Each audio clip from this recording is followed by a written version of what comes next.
Voix de l'Amérique.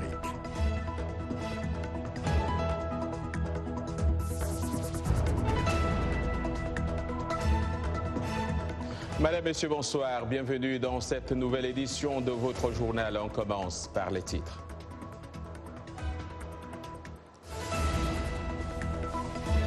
Au Bénin, le décompte des bulletins de vote était toujours en cours ce lundi, après les législatives tenues dimanche, élection boycottée par l'opposition.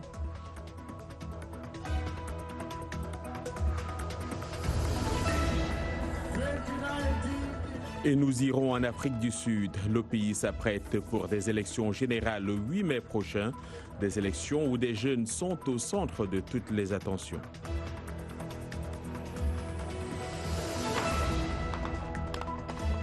Alors que le Burkina Faso fait face à de nombreuses attaques, des stratégies se multiplient pour combattre l'extrémisme dans le pays, avec notamment l'apport des Américains.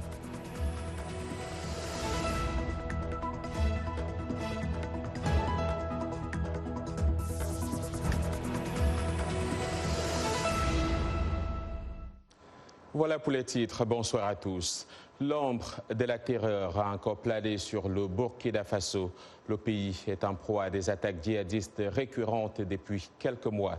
Dimanche, et pour la première fois, c'est une église qui a été visée par une attaque qui a fait 5 morts à Silgadji, à 60 km de Djibo, chef-lieu de la province du Zoum, dans le nord du Burkina Faso. C'est du moins ce qu'indiquent des sources sécuritaires et locales. Des individus armés non identifiés ont attaqué l'église protestante de Silgadji, tuant 4 fidèles et le pasteur principal. Et selon une source sécuritaire, au moins 2 autres personnes sont portées disparues. Restons au Burkina Faso. Les États-Unis fournissent des efforts dans la lutte contre le terrorisme à travers le monde. Mais les autorités américaines reconnaissent que seule l'union avec d'autres nations pourra les aider à combattre ce mal.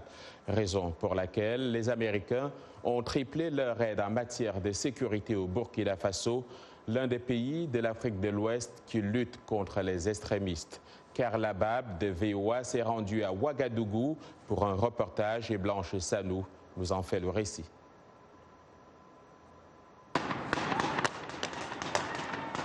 Cela ressemble au pire cauchemar du gouvernement du Burkina Faso. Un match amical à Ouagadougou se transforme en une zone de terreur. Heureusement, cette scène n'est qu'un exercice. Organisé et financé par les États-Unis et des alliés internationaux. Ces exercices entrent dans le cadre de la riposte contre des attaques terroristes dans la capitale burkinabé. Selon des responsables militaires, les exercices comme celui-ci permettent d'améliorer la capacité des forces de sécurité locales à repousser les attaques, protéger les civils et arrêter les terroristes présumés. Nous devons préserver la scène et ne pas détruire les preuves. Nous passons donc du champ de bataille à la détention, de la chaîne de garde, du processus judiciaire à la responsabilité par le biais du système de l'état de droit. C'est la clé du succès à long terme. Malgré cette lutte constante contre le terrorisme au Burkina, Rosie Sendeno, le chargé de la sécurité régionale de l'ambassade américaine, estime qu'un problème majeur demeure. Les affaires de terrorisme ne sont toujours pas traduites en justice. Ici au Burkina Faso, il y a beaucoup de cas de terrorisme. Et l'un des problèmes est qu'ils n'ont pas encore été en mesure d'intenter des poursuites. Des sources proches des cas de terrorisme burkinabé ont déclaré qu'il y avait environ 400 dossiers impliquant près de 200 suspects de terrorisme emprisonnés au Burkina Faso sans date de procès. Pour l'heure, le gouvernement ne s'est pas exprimé sur les chiffres avancés. Face à ce problème, l'ambassade américaine a envoyé un procureur américain du ministère de la Justice pour aider les Burkinabés à préparer et à juger ces affaires. Pourront réaliser certains progrès, non seulement au sein du gouvernement, mais également pour que la population puisse voir que son système judiciaire fonctionne. Un conseiller juridique américain est arrivé à Ouagadougou le mois dernier. Mais ce qui reste incertain, c'est quand le peuple burkinabé aura enfin droit à la justice. Au Nigeria, 5 soldats tués et une trentaine d'autres portés disparus. C'est ce que rapportent des sources militaires ce lundi après l'attaque de la base de Mararabar Kimba dans l'état de Borno vendredi dernier par des militants de Boko Haram. Des membres de la faction du groupe djihadiste affilié à l'organisation État islamique ont pris cette base située à 135 km du chef-lieu régional Maïdougouri et se sont emparés d'armes sur place avant de battre en retraite. L'armée nigériane a retrouvé les corps de 5 militaires et des recherches sont en cours pour retrouver les soldats portés disparus. Un officier nigérian affirme qu'il y a de grands espoirs de retrouver les militaires manquants à l'appel. Le Bénin est-il toujours un exemple de démocratie en Afrique de l'Ouest? Cette question, beaucoup se la posent ce lundi, au lendemain des élections législatives tenues dimanche. 5 millions d'électeurs béninois étaient attendus aux urnes pour élire 83 députés. Seuls deux partis proches du pouvoir, le Bloc républicain et l'Union des progressistes, étaient en lice pour ce scrutin historique. Le décompte des bulletins était toujours en cours ce lundi pour cette élection où l'opposition n'a pas été autorisée à se présenter. Le scrutin a été marqué par une abstention massive et une coupure totale d'Internet, signe pour nombre d'observateurs d'un tournant autoritaire du président Patrice Talon. Dans une conférence de presse donnée à l'issue du scrutin, le ministre de l'Intérieur, Saka Lafia, a salué le fait que le vote se soit déroulé globalement dans le calme et la discipline, bien qu'on ait observé certains incidents. Pour parler de ces élections législatives au Bénin, accueillons Jean-Claude Nzamba. Vous êtes analyste politique et consultant de VOA Afrique. Bonsoir et bienvenue. Bonsoir, John. Alors, ces élections, qu'est-ce qu'elles valent sans la participation d'une vraie opposition? Je pense que nous trouvons devant une situation très problématique par rapport au Bénin, qui est un havre de paix et qui a toujours montré devant toute l'Afrique et le monde que c'est un exemple de démocratie. Une élection sans l'opposition ou une élection où il n'y a pas d'électeurs massifs qui viennent ne peut pas être une élection crédible. Alors, on peut reprocher aussi à l'opposition de n'avoir pas participé à cette élection. Est-ce que la politique de la chaise vide peut payer dans ce cas, puisque de toute façon, il y aura des députés élus et qui vont siéger à l'Assemblée? Je dirais qu'en général, la politique de la chaise vide ne marche jamais. Je pense que l'opposition s'est peut-être retrouvée dans une situation où elle s'est sentie forcée, mais également lorsque les éléments ont été mis en place pour que l'opposition puisse s'entendre sur certaines choses, cette opposition également n'a pas su mettre en arrière certaines choses qui les séparaient et mettre en avant la possibilité d'être participatif à cette élection.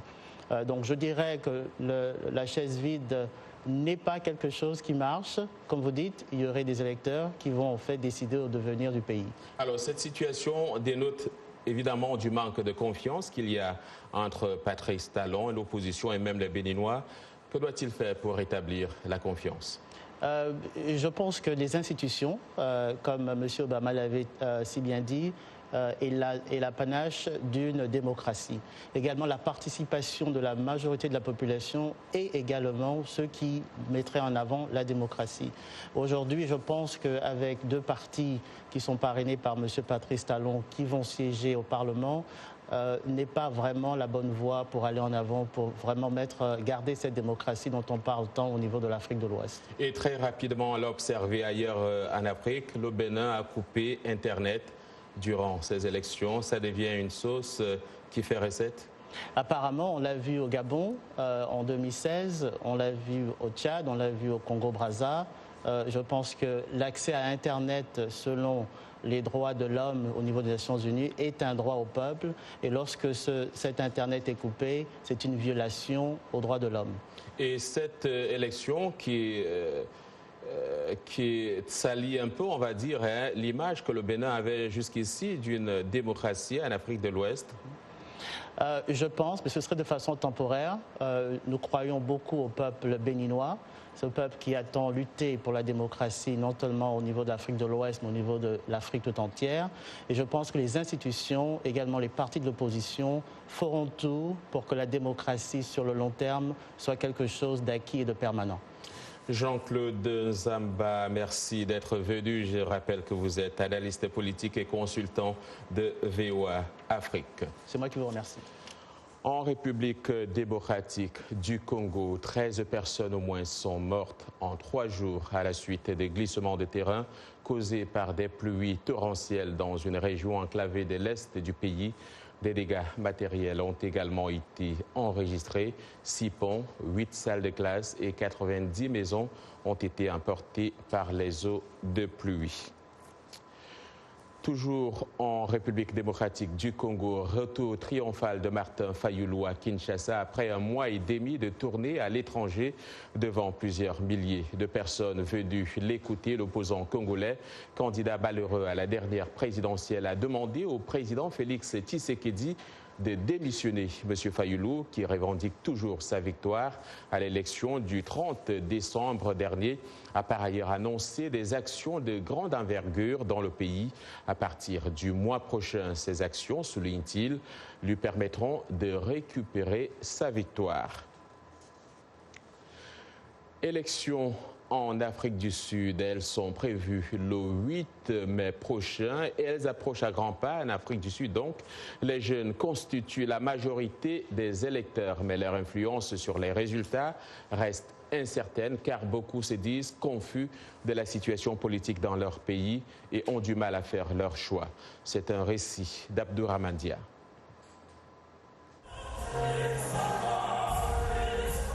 L'ANC, le Congrès national africain, au pouvoir depuis la fin de l'apartheid, continue certes de mobiliser, mais les différents scandales financiers ayant secoué le gouvernement ces dernières années ont fini par faire douter les plus jeunes qui n'ont pas forcément de lien émotionnel avec le parti de Nelson Mandela.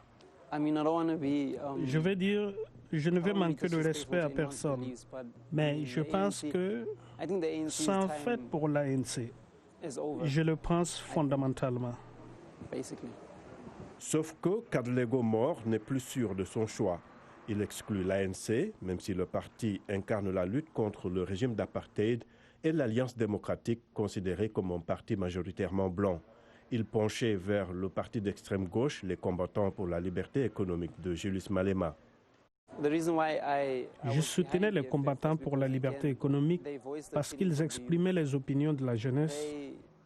Ils nous ont fait comprendre que notre colère était justifiée. Vous savez, ils le disent haut et fort, ce que les autres partis comme l'Alliance démocratique et l'ANC ne font pas. Mais Kadlego Mor a changé d'avis et ne sait plus s'il va voter le 8 mai. Lebon Hiassa, lui, est un lycéen qui s'apprête à voter pour la première fois. Même s'il constate une certaine désaffection des jeunes envers la politique, il continue de croire que son vote peut faire la différence. Beaucoup de personnes ne votent pas de nos jours parce qu'elles disent que leurs problèmes demeurent même si elles votent. Les partis ignorent les préoccupations des électeurs et continuent leur activité après avoir gagné. Je pense que mon vote peut faire une différence. L'Afrique du Sud a un taux de chômage de plus de 27%. Les jeunes veulent un débat politique centré sur l'emploi, la lutte contre la corruption et la criminalité, 3 fléaux dont ils sont les premières victimes.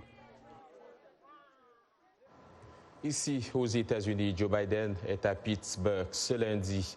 L'ancien vice-président américain effectue sa première apparition dans le cadre de sa campagne depuis le lancement de sa candidature à l'investiture démocrate à la présidentielle de 2020 la semaine dernière. Le dernier des 20 candidats démocrates à se lancer dans la course a dominé les dépenses publicitaires sur Facebook la semaine dernière. Selon le réseau social, Biden a dépensé un peu plus de 400 000 $ entre le 21 et le 27 avril. Biden annonce également avoir collecté 6,3 millions de $ dès son premier jour, dévançant ainsi tous les autres démocrates. Et puis ici, toujours ici aux États-Unis, la ville de Poway en Californie est toujours sous le choc 2 jours après une fusillade dans une synagogue ayant fait 1 mort et 3 blessés.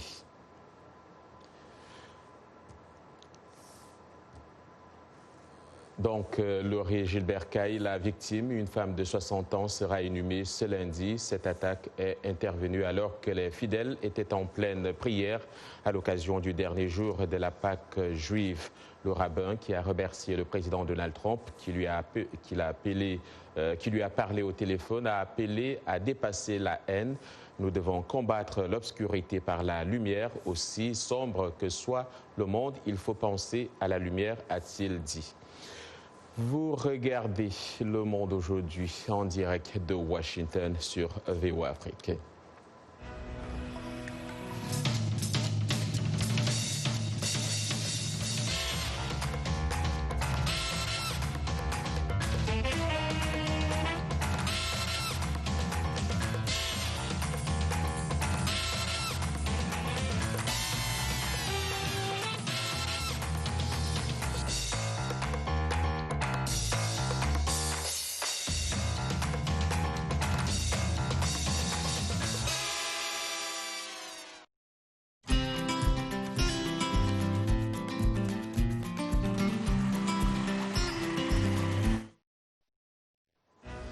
Le Monde aujourd'hui en direct de Washington sur VOA Afrique, les titres de cette seconde partie de votre journal.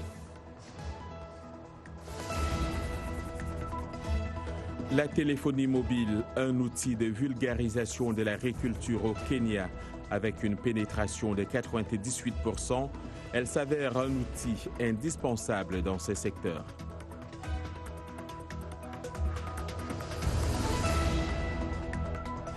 L'art au service de la politique au Soudan. Des artistes travaillent sur une bannière de 3 km pour raconter la révolution qui a eu raison d'Omar el-Béchir.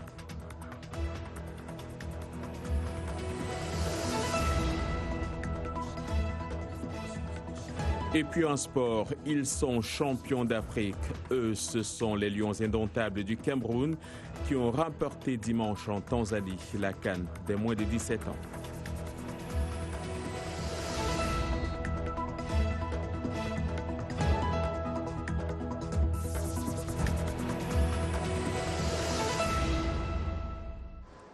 C'est lundi et nous avons rendez-vous avec Arzouma Compaoré. C'est dans le cadre d'Afrotech.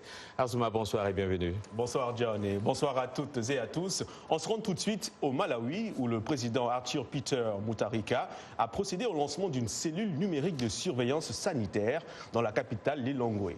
C'est une plateforme de logiciels destinée à aider le gouvernement à prendre des décisions éclairées sur les politiques et les programmes en matière de santé, notamment sur le VIH. Cet outil innovant vient renforcer les systèmes d'information nationaux grâce à une visualisation en temps réel des données issues de multiples ensembles. La cellule de surveillance sanitaire est une innovation capitale car en diffusant ces données en temps réel, celles-ci permettent une meilleure compréhension de l'épidémie de VIH ainsi que d'autres problèmes sanitaires dans le pays. C'est un outil important et, comme je l'ai dit tantôt, qui met un pas en avant pour le Malawi où environ 1 million de personnes vivent avec le VIH aujourd'hui. Le pays espère en finir avec l'épidémie de sida d'ici 2030. Chaque lundi, un rendez-vous que nous attendons, c'est le focus de la semaine Arzouma. Eh bien, John, les innovateurs kenyans misent sur les technologies numériques pour attirer les jeunes vers une agriculture dominée en partie par la population vieillissante. Une pénétration de téléphonie mobile de 98% selon les dernières données de l'autorité de communication du Kenya. Le téléphone portable s'avère un outil important de vulgarisation dans les régions où de tels services ne sont pas disponibles. C'est un reportage que je reprends pour vous dans Afrotech. C'est de Sarah Kimani. Suivez plutôt. Penina Wanja a constaté elle-même le défi que cela représente d'élever du bétail sans l'aide d'un professionnel. En tant qu'agent de vulgarisation en exercice, Wanja a remarqué un manque d'informations qui forçait les agriculteurs à tâtonner avant de se rabattre sur des séries d'essais et d'erreurs dans leurs activités agricoles quotidiennes. C'est une lacune que j'ai constatée après avoir examiné les statistiques et la nature du terrain. Notre gouvernement a fourni un agent de vulgarisation à près de 4000 agriculteurs, ce qui fait que ces services essentiels sont réellement nécessaires. C'est alors qu'elle a créé DigiCow, une application de téléphonie mobile offrant aux agriculteurs des conseils d'experts avec la possibilité de tenir des registres à jour. L'application permet de maintenir vos registres à jour, par exemple pendant la saison de l'accouplement, puis de savoir quand votre vache va mettre bas. Mais autrefois, nous devions écrire toutes les dates et effectuer un compte à rebours. Selon la Banque mondiale, 80% de la population du Kenya est composée de petits agriculteurs. DigiCow est un exemple de la façon dont la technologie peut être utilisée pour combler le manque de connaissances dans le secteur. Nous devons changer les mentalités des jeunes, les encourager à s'engager dans l'agriculture. Sinon, si cela ne change pas, l'utilisation de ces technologies sera nulle. Pour faire face aux problèmes liés à l'analphabétisme, DigiCow dispose d'un service vocal qui, selon Wanja, s'est révélé une aide précieuse pour les agriculteurs les plus âgés. Voilà, selon la conceptrice, plus de 3500 agriculteurs utilisent déjà l'application DigiCow. Et Arzuma, voilà, voici venu le temps des folies d'invention. De quelle folie parlons-nous aujourd'hui? En fait, imaginez un lieu et place d'échafaudage autour de grands bâtiments. Imaginez un essaim de drones effectuant méthodiquement toutes sortes de tâches ménagères, du nettoyage des fenêtres à la recherche de problèmes en passant par la maintenance. Et oui, les drones seront peut-être les ouvriers de demain. Et c'est ce que des chercheurs anglais et suisses ont réalisé en programmant des drones dans ce but et en leur rajoutant une simple ancre et une attache. Après avoir placé l'ancre, le drone tire en arrière pour resserrer la corde et ensuite un contrôleur d'admission pour abaisser et se placer pour se rabaisser et se placer en position complètement verticale. Ceci permet d'évaluer, de réparer et de prélever des échantillons sur la surface. Ces drones, comme je le disais tantôt, sont également en mesure de surveiller en permanence de grandes structures et surtout leur gestion et leur maintenance de routine est à un coût réduit. Voilà, John, c'est tout pour Afrotech d'aujourd'hui. On se dit à la semaine prochaine. Merci Azuma et on vous retrouve donc la semaine prochaine. Et nous sommes maintenant revenus à l'heure du sport. Et Bagassi Koura est avec nous. Bagassi, bonsoir. On commence par les Lions qui ont gagné, n'est-ce pas, la CAN des moins de 17 ans. Bonsoir. Oui, bonsoir John, bonsoir à tous. Le Cameroun qui est donc champion d'Afrique des moins de 17 ans. Les Camerounais qui étaient opposés à la Guinée hier en finale. Ces Lionceaux donc l'ont emporté au tir au but, 5 contre 3. Après donc les 90 minutes de jeu, les deux équipes n'ont pu faire mieux qu'un match nul de 0-0. Il a donc fallu l'épreuve fatidique des tirs au but pour les départager.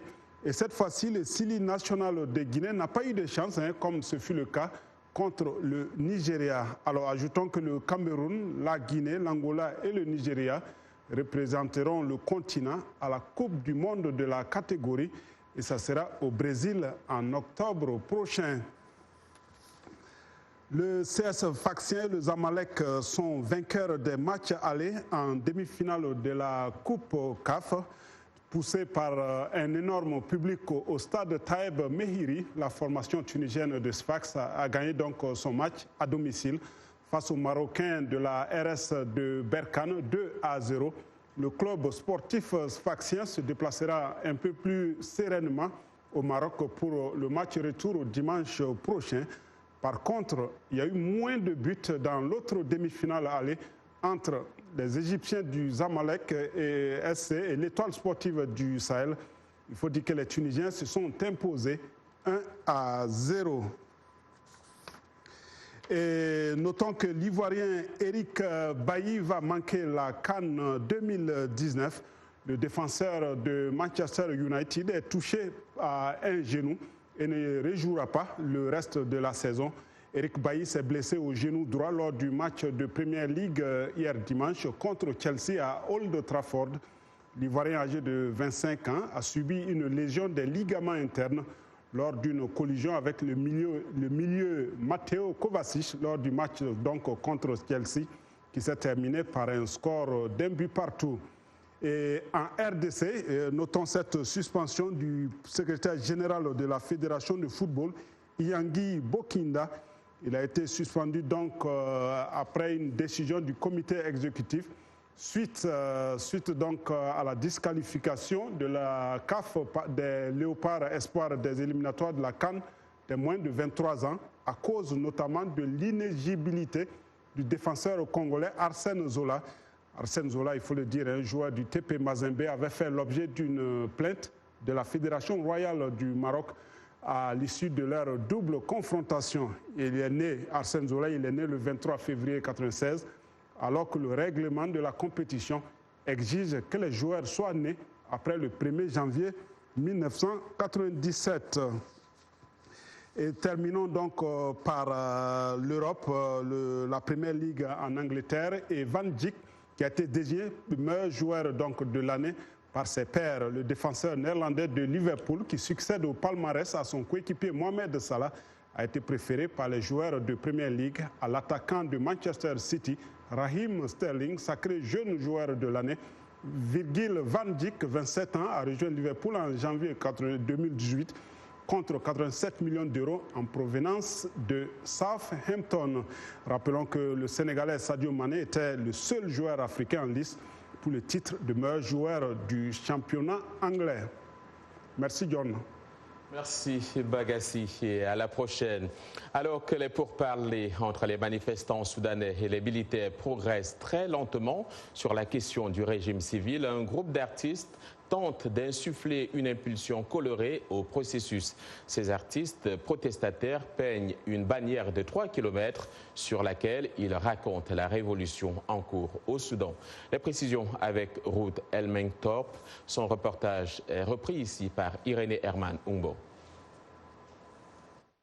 L'artiste Mohamed Azraf, âgé de 40 ans, est en permanence ici, dans le centre de Khartoum, depuis décembre, où il proteste avec des milliers de Soudanais contre la pénurie de carburant, de produits alimentaires et contre la situation politique de son pays. Juste le renverser. Juste le renverser. Les manifestants ont contraint l'armée à renverser le président Omar al-Bashir après 3 décennies au pouvoir et réclament désormais un régime civil. Azraf et ses collègues artistes créent une bannière textile longue de 3 km pour diffuser le message. C'est pour rendre l'environnement moins délétère en vue d'échanges plus apaisés. Pour nous, c'est comme une prière que nous faisons pour nous faire comprendre notre vision, notre cause. Des milliers d'artistes travaillent sur cette bannière qui raconte l'histoire de la révolution et de l'oppression au Soudan. Ils entendent finir l'œuvre dans quelques semaines et s'il n'y a toujours pas de gouvernement civil, ils menacent de la brandir à la manifestation centrale devant le siège de l'armée, dont ils réclament un réel changement. Après 30 ans, il nous faut un changement. Le passé a été très difficile pour nous avec un tout petit peu de liberté. Et ce peu de liberté dont nous disposons à présent nous donne le pouvoir d'aller de l'avant vers la vraie liberté, si Dieu le veut. Il a commencé à faire sombre ici à Khartoum, mais les manifestants ne se fatiguent pas. De nouveaux groupes affluent toujours avec des banderoles et des tambours. Ils agitent des lampes sur leur téléphone portable comme pour dire « Nous voulons la lumière du jour après 3 décennies d'obscurité ». Et c'est la fin de ce journal. Merci à toute l'équipe qui l'a préparé et à vous de l'avoir suivi. Demain est un autre jour. D'ici là, excellente soirée à toutes et à tous.